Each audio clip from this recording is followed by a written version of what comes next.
মরিচ ভর্তা করি আগে। মরিচ ভর্তা দিয়ে এই 3টে ভর্তা দেবো। মরিচ ভর্তা,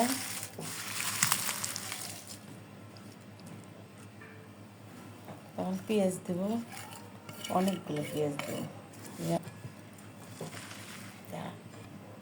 এখন মাখানো হয়েছে, এখন একটু তেল দিই, মেলা তেল দিতে হবে।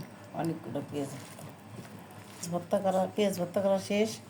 এখন উঠে রাখবো মরিচ ভর্তা। এই যে উঠাই দিতেছি, আলু ভর্তার মধ্যে দিব।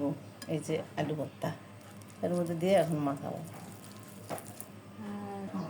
আলু ভর্তা শেষ, এখন আরেকটা ভর্তা বানাবো, মাছ ভর্তা। এই যে মাছ ভর্তা, এটার সাথে এখন এই যে মাছ ভাজে ধুয়ে সুন্দর করে রাখছি। এই যে এটা হচ্ছে শুটকি ভর্তা, এটা এরকমই থাকবে। এটা খাইতে অন্যরকম টেস্ট, অনেক মজা। তো এই যে শুটকি ভর্তা হয়ে গেল, এটা খাইতে অনেক টেস্ট লাগবে, মচমচ করবে। শেষ ভর্তা করা।